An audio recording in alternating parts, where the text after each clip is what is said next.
Hi, I'm Quincas and I'm a bass player. Welcome to my first bass review, which is the review of the MG Bass's Infinity Ghost 6-string. This is my first fine handmade bass guitar. I have 12 basses. I have Stingray, I have a P bass, I have a 6-string Carvin, I have a fretless Warwick rock bass. I love bass. Bass was my first instrument and is still my greatest love as far as instruments go. I love the synthesizers too, but this is closer to my heart, literally, right? It's really my voice as an instrumentalist and my main instrument as a producer as well. All of my productions are very bass-oriented, bass-centric.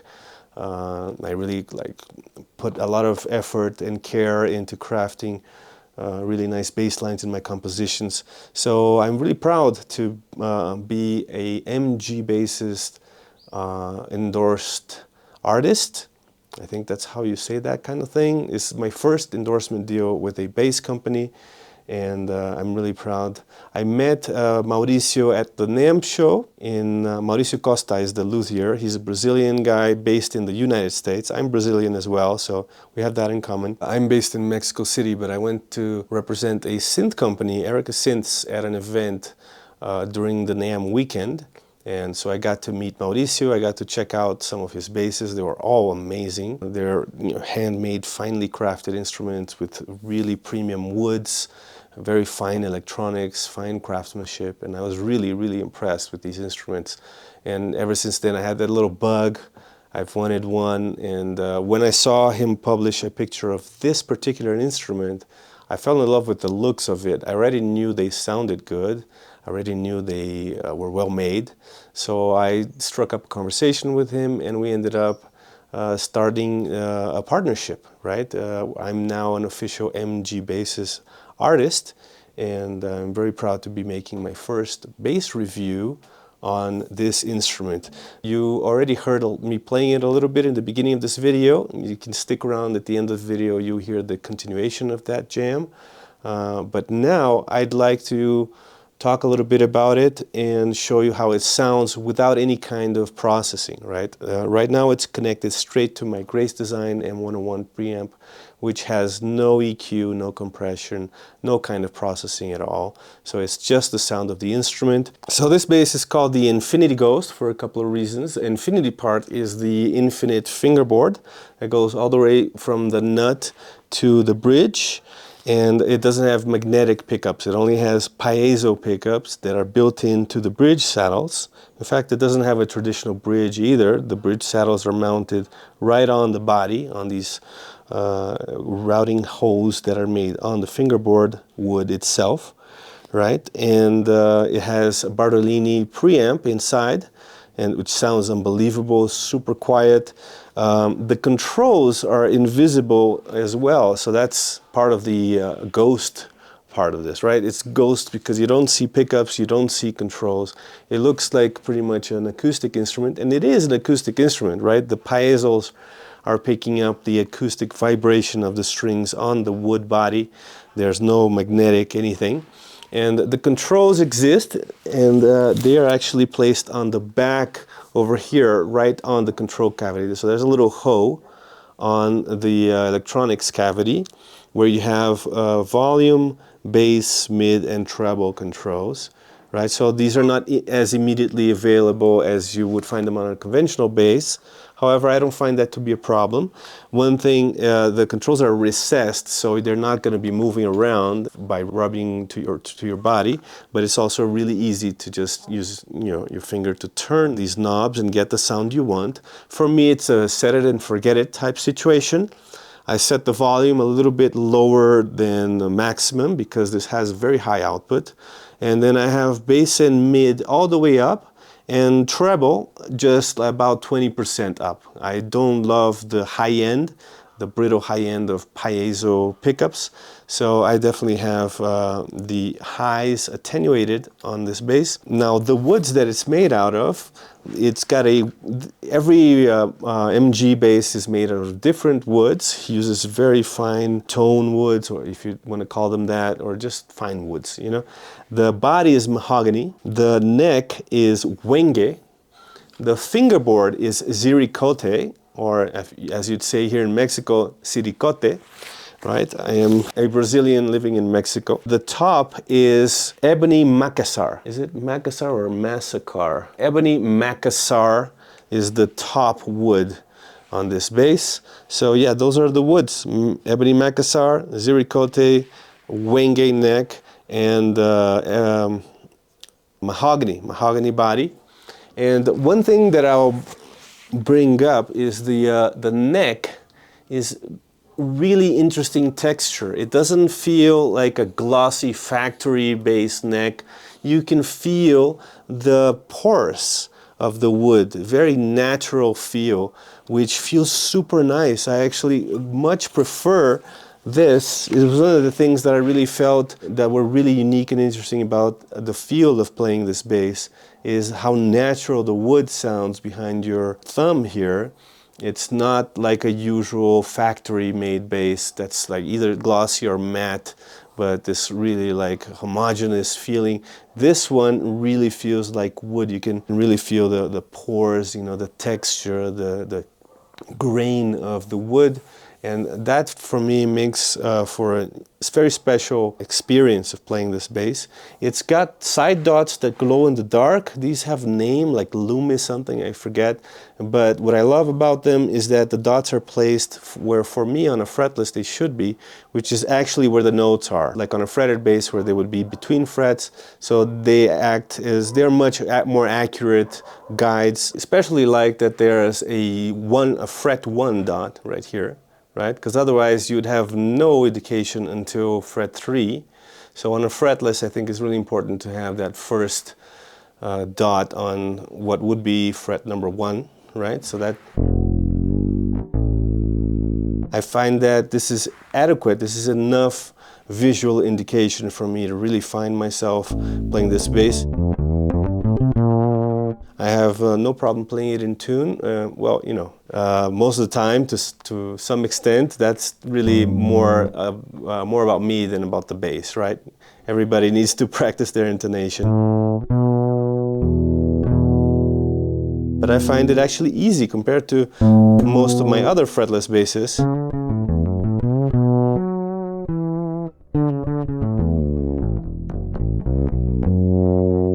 And this again is the sound, it's just flat, no processing at all, going through a transparent preamp. Which is not how I usually play, not how most people really play, but I wanted you to hear what the bass sounds just right out of the jack, right? Now, let me play it a little bit so you hear that, and then I'll turn on my HX Stomp with my usual amp simulation setting so you can hear what it sounds like in a more conventional real-world scenario.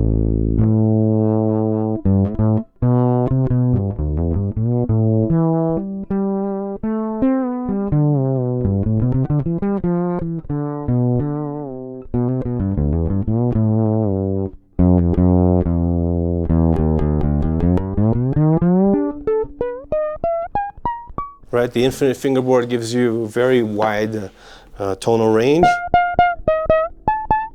You can play even effects and percussion with it, right, all the way up the neck. The strings that it comes with are these black nylon tape-wound strings, La Bella, which I think are perfect for the instrument. They sound really nice with the piezos, with the woods the bass is made of.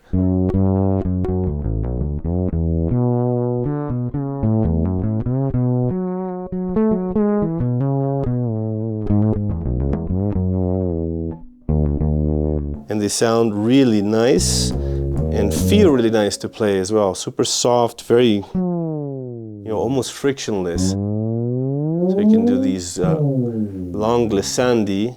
The bass has a lot of sustain, right? substantial, pretty heavy bass, so it feels, I feel like that helps with sustaining notes for a long time. But of course you can play with like your thumb if you want to get a more thumpy, faster decay.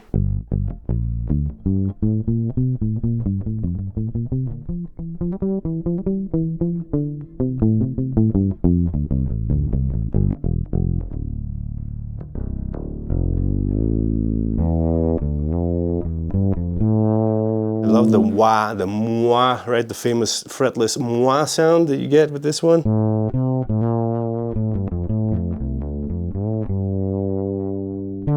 You can have the action super low on it and it doesn't buzz where it shouldn't.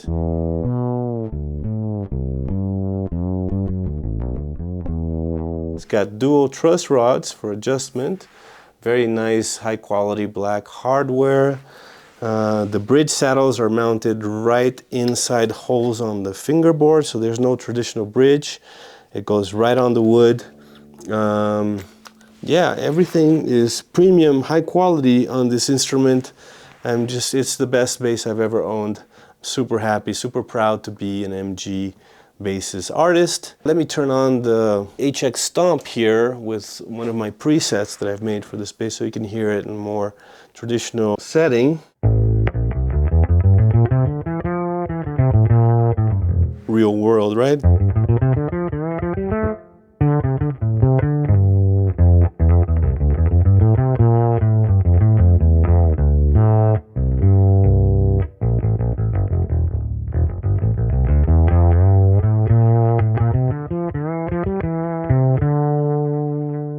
Now with the cutaway so deep, it has kind of a short lower horn. It does feel a little bit neck heavy, like if I were to let go, it does tend to want to fall, but I'm always resting my arm on this very comfortable contoured back over here, and then it's perfect. You know, it doesn't feel neck heavy in a normal playing situation. You can also position it, which I'd like sometimes, to position it kind of like a classical guitar. Like I'll grab one of those little foot stands and play it like this, where it's resting on both my legs. The camera is a little high, but you get the idea. It's very comfortable as well to play more like classical pieces, more soloistically.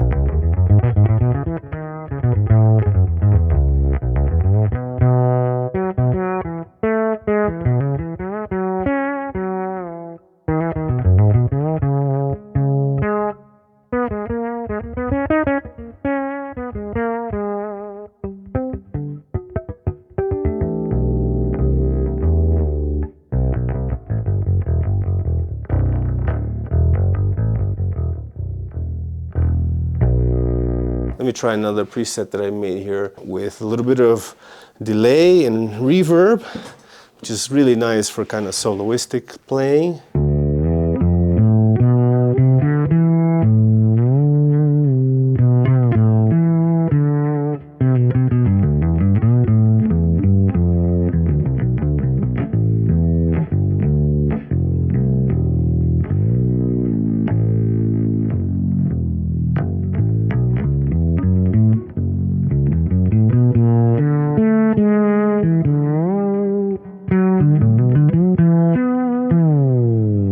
Now it's great bass for jazz. You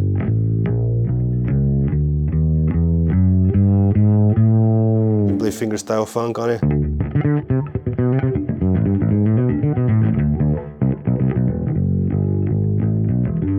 So as unusual and interesting and unique as it is versatile. You can use it in any kind of musical setting.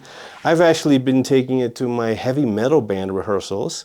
I didn't think I'd be using it there, but you know, I felt it was the new toy, so I brought it in one day just to show it to the guys, and it turned out to sound unbelievably good in that situation. It's got this growl that sounds kind of like a natural overdrive and makes it really stand out in the mix with the other instruments without needing to use the actual drive or anything like that. So it sounded great in the heavy metal band context. It sounds great for jazz, great for solo playing. It really is.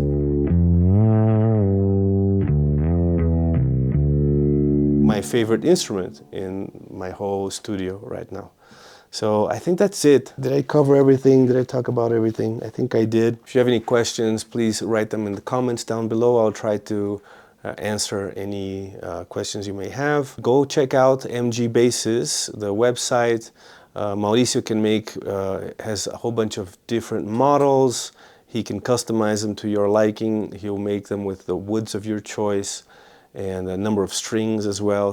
He can make fanned fretted basses, you know, multi-scale, fretless, fretted, multi-strings, 4 strings, more traditional kind of jazz bass looking things, really unusual, interesting, more extended range kind of basses. So yeah, go check out his stuff. Thank you for watching this video, my first bass review, and hit like, subscribe, and comment below. And that's it. Stay bassy. See you soon.